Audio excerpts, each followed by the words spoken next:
back here, Breezy. That was the challenge that Coach Staley threw down at the end of March Madness last year after we took that L and then 41 from Caitlin Clark in Iowa. Coach Staley challenged Breezy to get us back here, get us back to the Final Four, back to a chance to go play for a national championship. And Breezy accepted the challenge, rose to the challenge, and so far has delivered. She has been the quiet, underrated leader of our team all season. And that's not taking anything away from what everyone else brings to the team. I just mean that Breezy is the one that probably is the gutsiest defender, gets after it. She's one of our bigger guards. So she's coming in, basically as the wing that's coming in after Bree Breezy. So there's definitely big shoes to fill, of course, there, right? But she takes pride in it. You can tell that she takes pride in her game. You can tell that she takes pride in her leadership. You can tell that she takes pride in being a Gamecock, right? You can see it from the way she shows up and plays every game. But you could also see it in her approach every day to the game. You can especially see it in the way that she shows up and approaches playing defense. No matter who she's playing, she approaches it every time. Something that Coach Dawn Staley appreciates so much that she often uses her as an example of how to approach guarding somebody on defense. Earlier this season, though, Breezy was going through her own thing. I don't know if anybody knew. Maybe you all knew. I didn't know until recently after reading some articles and watching some videos about Bree. That at the beginning of this year, she was really feeling unsure of herself. She was lacking a lot of confidence in her game, to the point when she was getting the ball, she was passing it for fear that she might get blocked, miss a shot. She was in her own head. Not the yips, just in her own head is how I would describe it. Based on what I was reading, it was almost just like when she would get it would be like, oh no, what if I'm gonna get blocked? Oh no, what if I miss a shot? Oh no. To the point that it was something that I didn't necessarily notice, and maybe because we were winning, and Bree was being Bree, but it was something that her mother noticed and that they had dialogue about, repeatedly earlier in the season, and her mother was encouraging her to, get out of her own head, but also encouraging her to have a conversation with Coach Staley.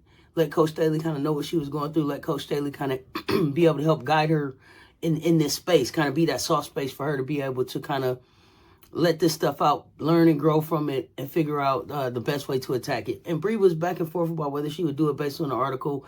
Finally got around to a point where they did actually have this conversation. But again, I had no idea. She was filling up the stat line. She had 12 against Maryland. She had a 5-point game, 7 rebound game. But still always there with the assist, always there knocking down the three, always there with the steals. And, Breezy will get a block in any time. But up until the first time we played North Carolina, Breezy was in her own head. And it wasn't until after she had this conversation right before the North Carolina game that she was able to really relax and just let the game come to her. And I guess that was kind of evident in that game because Breezy went off for like 15 points, the most points that she had scored that by that point in the season. But I wanted to share that to just say that you never really know what a player is going through, but also to just say, damn, Breezy, way to still show up and work it out. Because a lot of people could have just folded, could have been like, oh, I'm in my head, I'm not shooting, so I'm not doing anything else. But even though she wasn't shooting, she wasn't scoring, she was still finding a way to contribute. And she was still finding a way to be effective while she was still working this thing out within her own self. And just what a mature way to attack it, I guess, to get to the point where she was able to have that conversation, but also to be able to just continue to take care of business until she was able to figure that part out.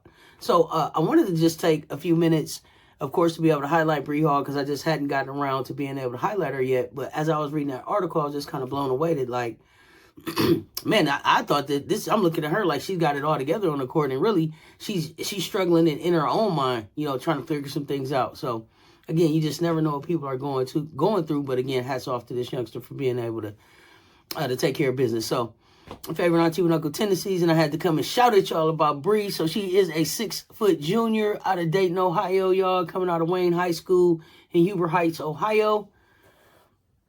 Hell of a ball player when she was in high school.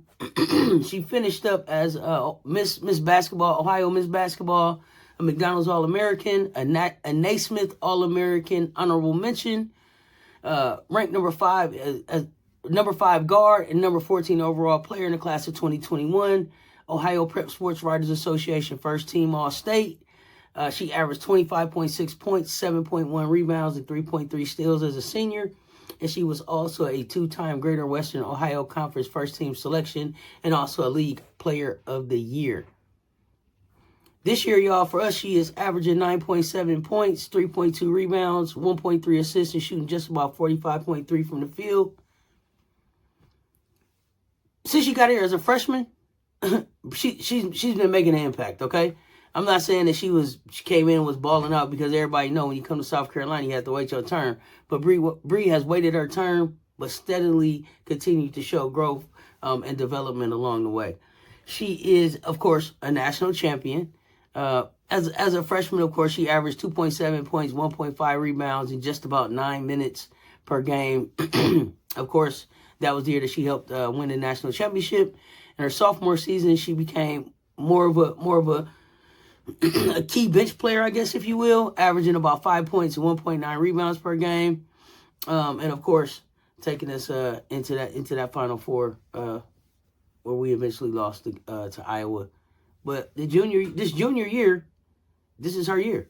This is the one where she's coming in and actually, like I said, replacing Brea Beal, and really feeling the weight of the responsibility on her shoulders from a defensive standpoint and from a leadership standpoint, I believe. And I think that she has done beautifully. She's had 15 double-digit scoring games. She is a CSC Academic All-District, a 2-time SEC Academic Honor Roll member.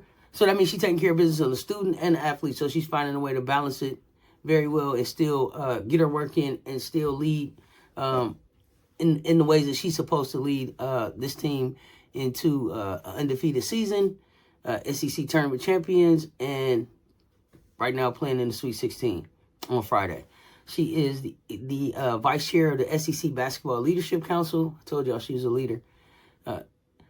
Season high this year was 21 points, 80% from the field that game, and 100% from three again. I think that was against Missouri. She had a 7-rebound game, a 4-assist game, I believe a 3-block game against LSU, a 3-steal game. She was clutch.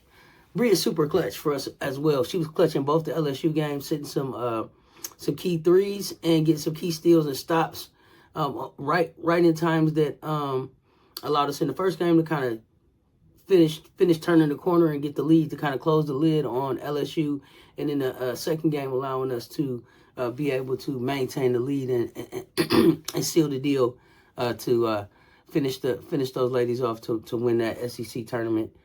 Bree also has some NIL deals, Ruby Tuesdays, Millions.co, and Keurig. Coach Staley says that she's super proud of Bree, super proud of how comfortable she's become, super proud of the way that she steps up on defense. She's had the ability to just continue to stay in the moment. And Bree always stays cool. She never loses. You never see Bree looking flustered or out of place on the court, no matter what's going on. Whether we up by 50, down a few points, in a close game, kind of back and forth, Bree, she never looks rattled. I love that about her, and I think that helps our freshmen and some of the younger players be able to stay kind of calm and in the moment and not worry and not panic. Even in the game where we went down, Tennessee, where we went down to 1.1 seconds and it was Camilla for the 3, nobody looked rattled. Of course, that starts with the leadership of Dawn Staley on the Raven Johnson, the point guard, to Bree Hall, and then on to the rest of the ladies that were on the floor. But I think that her experience winning the national championship and the time that she's had with Dawn resonates on the court and allows her to kind of be that extra security blanket, if you will, for the ladies, and allows her to just stay calm no matter what the situation is. I think her ability to wait her turn has worked out beautifully for her. And I think that shows in her game, but I also think that she can be a great example for some of the younger players on the team, as for what can happen if you do wait your turn and put the work in. Just again, wanted to just say hats off to Bree Hall for the work that she's put in this year, and how she's been able to deliver so far on that request to get us back to that Final Four. We're at the Sweet 16, a few games away from that, one game at a time. But Bree Hall, great season. Keep up the good work. Hats off to that lady. This is the type of stuff that we talking about, y'all, at Cess Talks Sports. If this kind of stuff that you're interested in, go ahead and hit that subscribe button, ring that notification bell, hit the like button, stay in the conversation, y'all. We are building a community, family, if you will, of like-minded individuals that just love to talk women's hoops. I'm a Gamecock fan, but everybody's welcome to come and talk about their teams. We try to stay unbiased and supportive. So with that, y'all, I'm going to get on out of here. It's your favorite auntie with Uncle Tendencies. Stay tuned. Until next time, we talk soon. I'm out.